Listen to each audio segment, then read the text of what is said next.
Knicks Some Noise. It's your man, Wild Me. Welcome back. Listen, man, we back for the playoffs, man. 2026 season. I got my man Todd with me. I got my man Chuck with me. You know what I'm Yeah, saying? The boys yes, is sir. back together. We've been pretty busy, man, doing family life, traveling and work.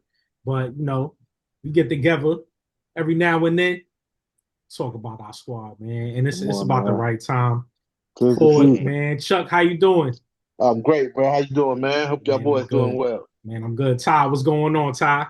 Yo, I'm great, man. It's been waiting. We waiting a long few months for this time, man. This Uh, is time to put all that other stuff and all that fear and happiness and all that stuff for reality. Yes, Let's sir. tis the get Yes, that. Let's sir. season. get to that goal. Tis the season. Yeah. All right. So I got a lot of had a lot of feelings about this year. I wanted to see some things. Mostly, I wanted to make sure we utilized our players more this year. I thought that we did that.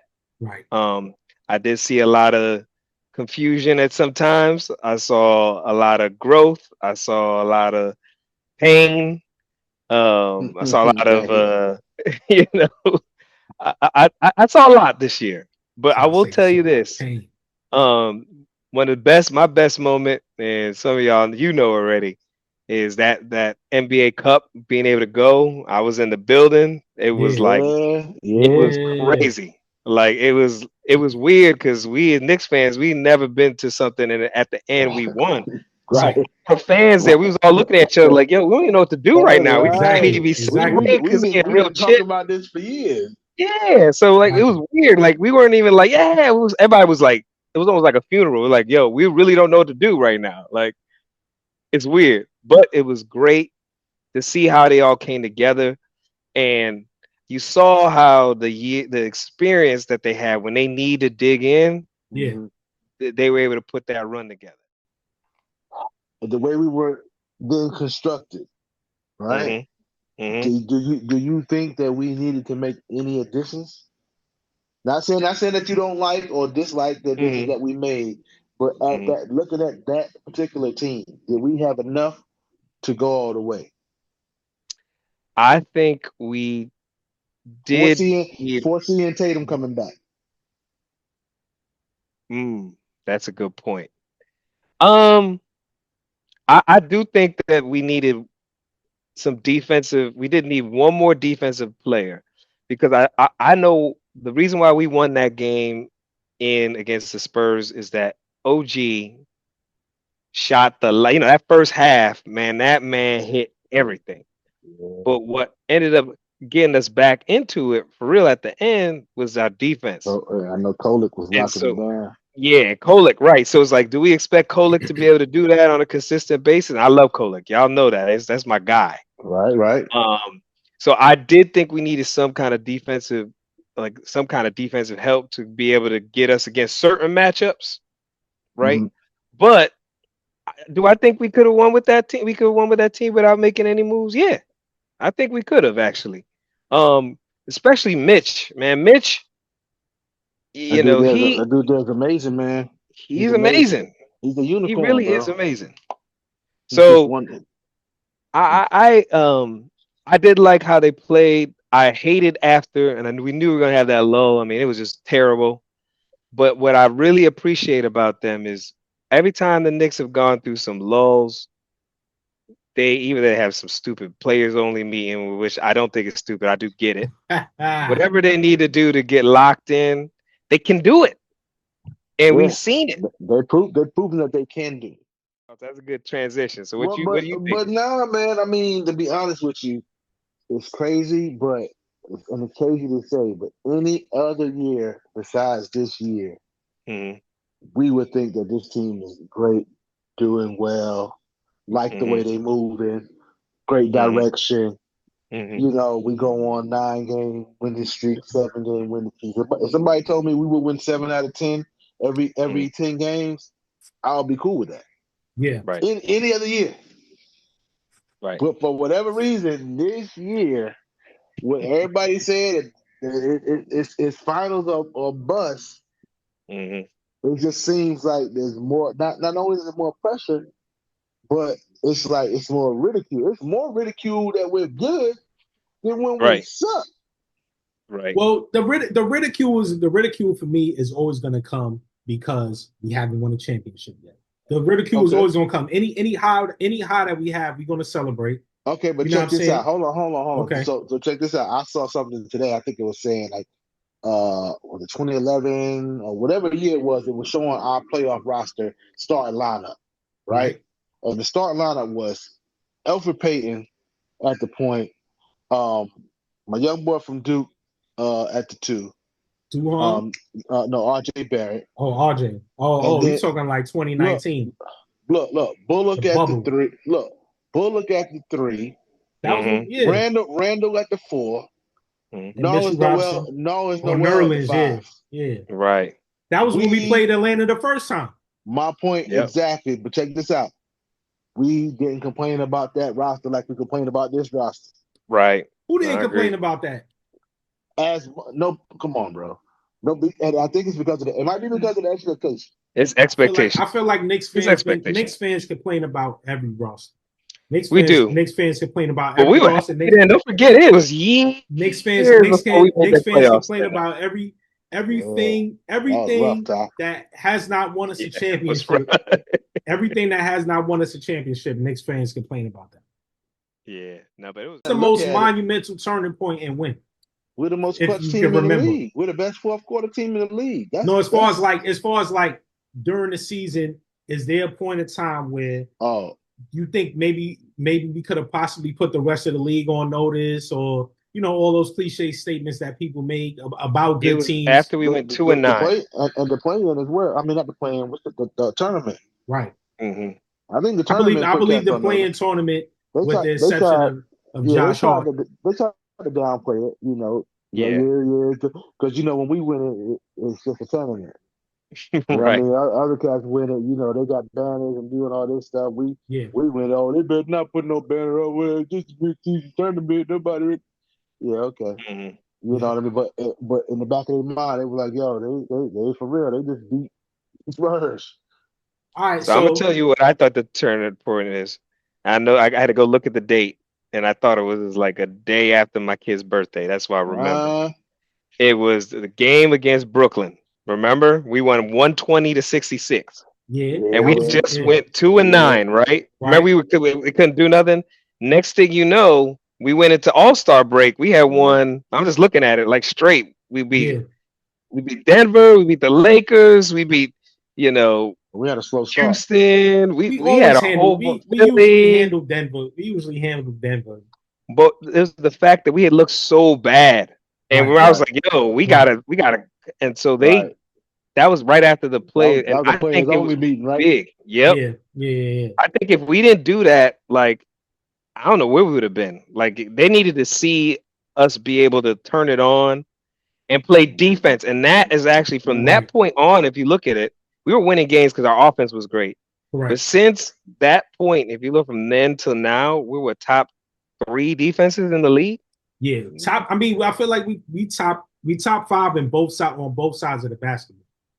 So let's go up to that point, and we going off the rail a little bit. We still staying on topic. we go through this series of wins, starting with Brooklyn, ending with Denver. Mm-hmm. We face. It feels like we playing the Detroit Lions out there, versus the Detroit Pistons, right? So we see Cade, we see what Cade is doing. They got the chip on their shoulder. We sent them home in dramatic fashion last year. Mm-hmm. What's the realistic approach to beating the Detroit Pistons? I'll let you go first, Chuck. Well, first off, I would just say that they're a better regular season team than we are. Yep. And at the end of the day, you shrug your shoulders at that and say, "Who cares?" Right. Especially looking at last year with the Boston series. You know what I mean? It's like, okay, they took the regular season games. Not even saying they took them more seriously than we did, because some of them they probably did. There was a point in time where we were really like digging in, trying to really compete and win the game. But at the end of the day, when we talking about a series and we talking about we dedicated to only guarding you for these next 4 to 7 games, it's a different ball game, brother. It's different being in that garden. It's it's different. Pressure is different. Defense. Right. Cage, you gotta be the last second bucket getter now. You know what I mean? When it really, really, really, really, really, really depends on it. Because I really think Detroit. I think they are a bucket getter away from being, like a show enough bucket getter away from being a championship team. Everything else, they got the youth, they got the young guns, they got the size, they got the aggressiveness. You know what I mean? They got dogs. Yeah. But they need that closer. Is there a thin line between having stars and having, like, as you would say, superstars? Like, is there a thin line? No, dogs are good, but they're role players. A lot of, well, not all. Some great players are dogs as well. But what I'm saying is, when you come to Detroit, like, you got a bunch of 9 points, 10 points, 13 points, 7 points, but these are constants. That's what they average. So when you start adding them up, you know what I mean? A lot of those buckets be tough buckets. So those dudes are head down, driving to the lane. They just hard-nosed cats, and they're going to play hard defense. Yeah. So they're a blue-collar team. But you always need that bucket. So, potentially, in the postseason, we can obviously match up with them. I feel like Todd. I feel like Todd, at this point, the formula is going back to that Tibbs style of basketball. What do you think about the style of basketball? Mean? Can you explain that? To beat Detroit, I feel like to beat Detroit, we got to beat them at their own game. We got to beat them at a physical game. Okay. When you say Tibbs style, I didn't know you meant like playing 5 players. Okay. No. Yeah, I just meant the level of physicality. My bad. We don't want that. I don't think the rotation. Yeah, I don't think the rotation could be tampered with. But I just think everybody has to kind of get more used physical. to just get used to like going at their player, going at their man. I think the equal opportunity offense is a little bit too, like, it's predictable when you can play passing lanes and stuff like that. So what kind of style do you think that we need to come with, Todd? So interestingly enough, I actually think if you try to just be out physical with Detroit, then you're not gonna beat them. Because that's actually what they want. They don't have the skill. I mean, it's gonna sound stupid to say this or weird, but they don't have the skill that I think the Knicks have. So they're like, all right, we'll just let you. You want to grind it with us? That's what we want to do. We want to be physical and just bang. Well, cool. That's our game. Isaiah out there to go ahead and do your thing. So I think what I've seen actually, and I don't know if y'all peeped this the last few games, but I love the 2-man game. We haven't been using it a lot this year either. The 2-man game between Brunson and Towns. Rightfully so. I think if we do that against Detroit, you can't let them know that we got that. I'll tell you this. If we would have stayed, if Tibbs would have stuck with that last year, he would have still been coaching the Knicks. Correct. They went away from it. They did. But who went away from it? The coaching staff, bro. You gotta like, if I don't know, man. I think there's a level of IQ that is that's required. Yeah. You know what I'm saying? Also, you gotta feel what the defense is giving you off the pick and roll. Whether you're gonna flare out, whether you're gonna drive to the lane, whether the person is taking the screen is going to drive. Fancy. You start trying to get fancy. But I'm gonna tell you this: if you're talking about a pick and roll tandem, there's none better. Right? Great pick and roll tandem. There's none better, bro. Rates. Left side, right side, a 7-footer that can shoot the 3. Yeah, bro. Like, and I understand exactly what you're saying. Like, for them not to be playing that 2-man game all season is kind of like, where has it been? But at the same time, you gotta hold some of your calls. But look, then you got two corner boys. Yeah, that are locked down, and you got and whoever you got, whether you got Hart or you got Mitchell at the dunker. Yeah, that's all you need. Yeah. I mean, we got shooters galore. But the problem is whether or not we're gonna play that. We're gonna play the style that is required. Sometimes there's too much shooting. when we need to go, when we need to play that 2-man game. Sometimes the ball is getting passed around too much when we just need to work through Towns and Brunson and let them facilitate and move the offense around. Sometimes it's too much of the wrong thing. So that's just that, that was just my opinion. I agree, because I think part of our issue sometimes is, I love Brunson. He can't do much wrong, but you want him to be the finisher. And when we try to make him out there to be the facilitator, it's not really his strength. Now, it doesn't mean he can't pass, but like in that, like exactly like you're saying, Mario, like the whole flow of the offense, kind of like that whole rotating thing, and then Brunson's like one of the people in the weave. It don't really feel right. Versus you used him on the pick and roll. Sure, right. He can create the defense and you see him dropping dimes out there because now they trap him. He hitting somebody. He hitting OG in the corner. He hitting Bridges on the wing. Right. He hitting Mitch for. Remember, last year we were like, "Yo, Brunson, why don't you never throw the lob to Mitch?" How many times you thrown lobs to Mitch in the last few weeks? That was gonna be my turning point. That was gonna be the turning point of the season for me when they started throwing the lob to Mitch consistently and getting him on. So check this out. With this being a pick and roll league, right? Right. What do y'all think? Why aren't we utilizing the pick and roll to the extent that we need to? I don't think you can show everything.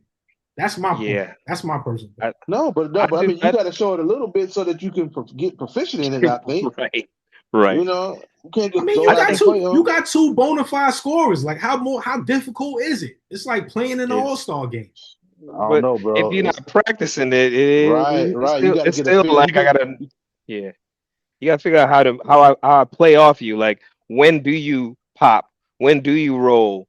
When do when do I cut if I'm the third person on the wing playing off the two? Like all those things, you really reading the defense, right? But you gotta you don't need a lot of games for that, bro. You need like 3 games for that, bro. You need like 3 games. Chemistry, that's what it is. You need like 3 between Towns and Brunson. As good as they are, they played. Hey, bro, how many great players you seen play together, and they took them time to figure out. Look at it'd be a willingness. Look at D Wade and Bron. It took them a year to figure it out, bro. Like they had to figure out like who gonna be where, who wants to shoot this shot, where you like the ball. You like flaring. I'm off saying the they had two. They had 2 seasons. They had 2 seasons. But what I'm saying is they had 2 seasons. You learn that over time. You learn those different things over time. And not only that, you even learn where you want it over time. They had 2 seasons. Who? Towns and Brunson. But they gotta run it. They gotta run it. Yeah. I hope they in practice doing it at least. Like, this is what we're going to do at the end of the season. We're not going to do this. We're not going to do this all season and kill it with it all season. Honestly, we're going to do this at the end of the season. They can bottle me up, like, because regardless, we going to the playoffs. We're going to be 1 through 4 seed. That's a guarantee. That's a lock. You know what I'm saying? We're going to take the season in steps. 25% of the season, this is what we're going to do. The next 25% of the season, we're going to focus on getting the ball of Mitch and incorporate him, getting him. I can see that.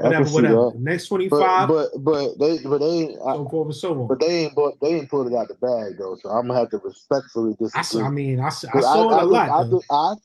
I think that for whatever reason, because you got to think about it. It's been 2 coaches, so for whatever reason, it ain't working. Right. Well, I don't know why. Because on paper, it should work. And it should be the best, one of the best in the league. Right. Yeah. If not the best in the league. So for whatever reason, it ain't working. It's them. What you think, Ty? Why it ain't working? I'm gonna tell you, because Brunson is not a natural distributor of the basketball. That could be. And it doesn't mean he's not a great player. But when you see Tyler Kolek out there, you see this guy get 8 assists in like 6 minutes. And you watch him run the pick and roll, and it's not that he's the great. I mean, I love him, but it really is because he's a natural facilitator. But that's Brunson was his a job. facilitator. He was a facilitator at Nova. That's what I'm saying. That's his job, though. Tyler Kolek is doing his job. Right. Brunson has to be a decoy. And then the only reason why he should be passing is so he could be a decoy to make it look like he's being passive. But he still has the ability to close games out for us. And he's still going to get his 22, 25 over time, though. It's just going to be in the third and fourth quarter versus coming out hot, pause. Because you know they're going to come out with their best defender on him. They're going to give him 3 different looks. Everybody going to be 6'8", the most physical player they got. They're going to bottle him up. They're going to follow him to the locker room. You know what I'm saying? So he's going to be able to get them passes off. That's why Towns got to be effective in the early of the game. That's why Mikal Bridges got to be effective. And then like toward the end of the game, a player like OG can start getting out in the break because his defense is going to wear on his opponent. You know what I'm saying? The person that he guarded, he going to wear on him, make him tired. So then he going to start getting out in the break. So let's shift just a little bit, Rio. How has Towns played against Atlanta? What's that? A Congo? Is that a Congo over there? Congo he's a good defender against Towns, but Towns usually wins that matchup. A Congo shocked me because he can shoot the three very well. No, but he played with Capella, the Ball Boys in high school. Yep. They all played the same team. And then Sierra Canyon, right? Yeah, Sierra Canyon. Okay. Went to USC. Got you. But we only played 1 year, and I was like, but everybody was talking about him. Like, he's one player that got very much better in the league. You know what I mean? So then I was like, because he reminded me of Bam. That's what he reminds me of. He reminds me a lot of Bam. Yeah. You know? Yeah. But like you say, they basically imposed their will. So he definitely earned his keep. Got Capella out of there. He can shoot the threes, a good defender, he blocks shots. What, he's 6'9"? Yeah. At best. Pretty much undersized, yeah. And got Capella out of there. Just like good rebounder, Bam. Good rebounder. So yeah, I mean, like Towns usually wins that. Like, personally, besides Joker, it should be a player like Towns right after that. You know what I'm saying? He's fully healthy. After Joker, he should be the second best center in the league. You know what I'm saying? Like, he's not getting the respect. Wemby. Oh yeah. But Wemby. Is he a center? I guess we keep. Yeah, but even though he's 7'6", I'm like, he's a. That's what I'm trying to say. Like Wemby's ceiling is gonna be projected or whatever when he can finally, whatever. But Towns is supposed to be number 2, just based off experience, based off, you know what I'm saying? If not Embiid. Embiid is done. But he should definitely be in the conversation. I agree with you. He should be in the top conversation. You're right. And he is, because he's like second in the league in rebounding. But the thing about it is he is. Right. But it's just that it's for one, it's inconsistent. Very inconsistent. And for two, I hate to be that guy, but it's a lot of the side stuff that don't got nothing to do with basketball. And I don't need to go into it, but we all know what I'm referring to. Yeah. And it's like, it's all that, and then you come up here and have 4 points in a game, and it's like, what the are you doing? I don't really have. You got 4 points, 12 rebounds. I don't care. I don't have a problem with that. Obviously, like in a win, you know what I'm saying.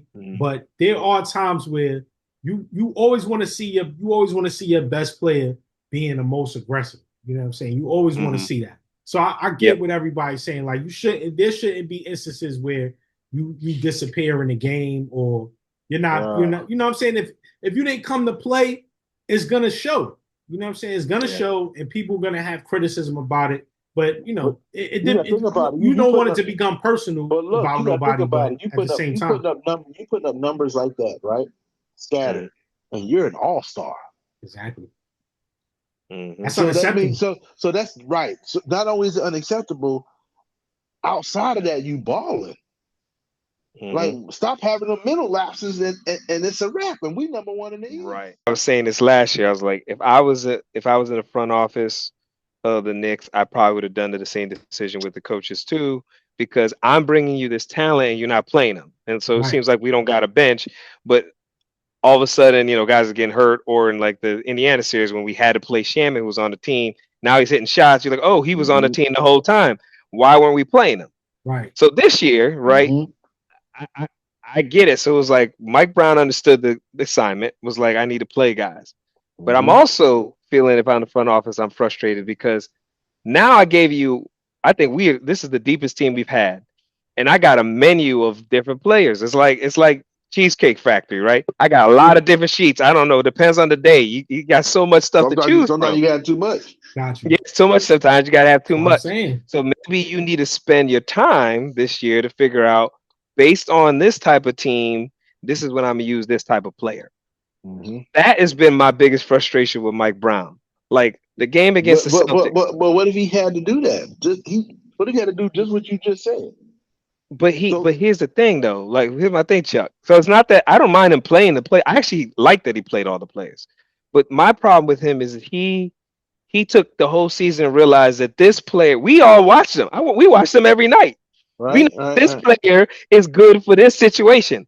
So like the game where Alvarado came and we went to Boston, right? Right. What did he do? I know it was his first game. What was he do? Who was he on? Peyton Pritchard. Right. Locking him up because he's that type of defender. He's actually perfect for Peyton Pritchard. Right. Last game, Alvarado didn't play 1 second against Peyton Pritchard. We put Mikal Bridges on him. We know Mikal Bridges can't guard Peyton Pritchard. Not because he's not a good defender. He doesn't guard small, quick guys. That's why we got Alvarado. So to me, okay. No, it makes sense. So to me, it'd be defense and offense though. We need. I agree, but my point, yeah. So to me, it's not just using bench players. It's using the menu of guys that it can play. Like really, like 11 guys could play. I'm not gonna play 11 every night, but depending on the matchup and who I'm playing with, like this series, I don't really think it's Alvarado series. You don't need to play. It's not that. This is not the type of series unless CJ McCollum, so for some reason. Yeah, I'm about to say this might be because he got to. You know what I'm saying? And Alexander Walker, you got to watch both of them, so he might need to play. Mikal and Alvarado, though. That's the thing is Alvarado's not gonna be able to guard Nickeil Alexander-Walker. I mean, I can see CJ possibly, but Nickeil, he's we need Shaman. Right. Shaman so my thing again is a better defender and shot me. Yeah, so I want our team to use the guys that are necessary. So like there's some games where we don't need Alvarado out there. We actually need Kolek out there because we need, some teams that got that tempo. It doesn't matter if you put a great defender out there. He's not gonna lock down a team that's got a fast pace. I kind of agree with you. So I got mixed emotions on that because we play too slow. No, but I like Kolek as well, and there's opportunities for him, right? Mm-hmm. Just like let's say how Indiana plays my guy TJ, right? Yes. But I just don't think his role is as cemented as TJ's is. Of course, because right. When you bring somebody like Alvarado in, like he brings it. I think he brings just about the same and then some that Kolek brings to the table, plus experience. Yeah, I think it's the experience factor because he got the same motor. I think it's the experience factor. It just depends for us. That's why I mean by reading the game. Sometimes you need Alvarado to stop be the defensive stopper to stop the momentum. Right. But then sometimes we're down and you put Alvarado in. We don't need Alvarado in to be the defensive stopper. We actually need the offense to get the movement going so that we can get that flow. So it really, that's why I mean, like, it really does. It's not, that's why they didn't pay me the big bucks. They pay Mike Brown the big bucks, but it's not easy. But I do think at the front office, we actually have given him different styles of players, like even Mo Diawara. Yeah. Like, I wouldn't play him a ton. But if I'm out there, that's his project right there. That's Mike Brown. That's Mike Brown. Love him. Mm-hmm. I think next year we gonna have us a. I mean, we got us a guy. He's a pretty good shooter. Yep. But also the thing with him is he's got size. Yeah. He's got size. So like, there's sometimes when we go to the bench, it's like it's like Clarkson, Shamit, and Mitch. Alvarado, and then like Josh. I'm like, yo, these guys. It's like what's the 6'4" lineup? But you know the And problem is Towns. here's the problem. Here's the problem. We got, and it's crazy to think about it, but sometimes you get Guard. sometimes you got too much or something, right? Yeah. So Yeah. what we have is we have two of everything off the bench. Yeah. Like off the bench, we got two of everything. Mm-hmm. The same, almost the same dynamic of a player, so to speak. Mm-hmm. You might have one or two different intangibles that separate the two, but they're almost like in the same box. If you had to put them in the same box, like put it like this, you don't have, as far as your point guards, you don't have one point guard that's like a Sam Cassell that's slow, that's going to dictate the pace of the flow, and then you got an Alvarado type. No, you got two high motor point guards. That, you know what I mean? That are more focused on defense and distributing the ball. You know, I definitely love the way both of them run the pick and roll with Towns. More so Grand Theft, but and as well as with Mitch. But like I said, you can put them both in the same box. So we don't have. I think we don't have enough. I don't want. It's not the word is not diversity, but we don't have enough flexibility off the bench to where Mike can say, "Hey, I'm gonna play you and you and you and you," because it's like I'm either gonna play you or I'm gonna play you. You know what I'm saying? We got 10 players though. There'll be weeks you don't see Clarkson. We got a 9 to 10 man rotation. There'll be weeks you don't see Clarkson. There'll be weeks you don't see Huck Ford.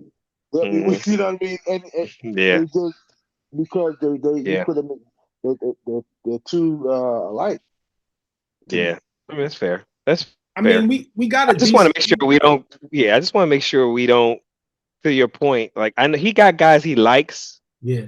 More than others, but he has to. And it's not that I want. It's not that I want our bench to play tons of minutes. We already know. Like we already know who our 7 is. Right? It's Deuce, it's Mitch, and it's the 5 starters. Right? All the other 2 spots because we're going to play 9. The other 2 spots, that's where you can run. That's you can have Clarkson. You have to have Shamit. You can have. You know. Yeah, you gotta play. These are all guarantees. Gotta plays though. I don't know though. Okay. I think, and it's not because I don't like Sham. I think Sham is a great shooter, but I do think that sometimes I don't need Shamit and Clarkson out there at the same time. If I don't have a distributor to them, who's going to pass them the ball? That's true because Deuce ain't gonna pass it. Correct. Deuce ain't gonna pass it. That's what I'm saying. No. Deuce. See what I'm saying? Deuce is more of a scorer. He's more of a scorer. Exactly. So that's my point. Is like we have the guy on the team. So I'm like, if we're gonna put those 2 guys out there, cool. Put in your distributor. So then now I got wings. I got Shamit out there. I got Clarkson out there, and I got Towns and Mitch and and Kolek in the triangle running that pick and roll. I'm like, shoot, that sounds good to me. So pass it. But that's the problem. It goes back to what I said. Most of the time, it's either Shamit or Clarkson. Clarkson pass it. Clarkson to dish it. It's either Kolek or Grant there. Yeah, you know what I mean. It's like And Mario, you had a good point, right? What you just said right there, and that's why I think Clarkson, by the way, is going to get minutes. What I've seen him do lately is he's been passing because that guy never passed. Remember, he was a vacuum. He's sitting on the bench and he was like, "Yo, I gotta pass. Passes. Yeah, do that if I want to play." And it's been great for us. So, like, I'm glad that he's doing that because the coach ain't putting the guy in that could pass. The player is now realizing, like, yo, I want to play. I need to be able to pass, which is smart. This is where, and I ain't even trying to piggyback or be funny, but this is where I'll be saying that it comes down to the play, like a player's mentality. Like, and if you known for doing one thing, in order to move the needle, you gotta start doing what you're not known to do. To just, you know what I'm saying? It don't gotta be all game. You gotta completely change. You gotta look out there and do what the team needs. Yeah. That's exactly that's also my point. But that's also my point because the team needs like Mitchell Robinson always needed somebody to feed him the basketball in a position as the way he could turn and dunk or jump and dunk. He's always needed that. and people be like, "Oh, he's whack. He can't do this. He can't do that." Like, bro, throw a lob, bro. Throw a lob and see what happens, bro. And throw consistent lobs and see what happens. Well, but to your point, learn how to dribble. Learn how to shoot a free throw. Yeah, but like learn how to shoot a 10-footer. Everybody knows how to do that when the lights is not on. No, but you gotta think about it. You are essentially a liability on the offense if that's all you can do. Not if you throw me them lobs, bro. That's a great percentage. I'm gonna get I'm my saying 8. that I love Mitch, and I love in that double spot he's amazing. Get my 8. But anything outside of that, it's a lot. It's scary. I mean, how many big men right now is doing anything outside of shooting that floater from 8 feet, bro? What Mitch does, he does great. Like the traditional big men right now.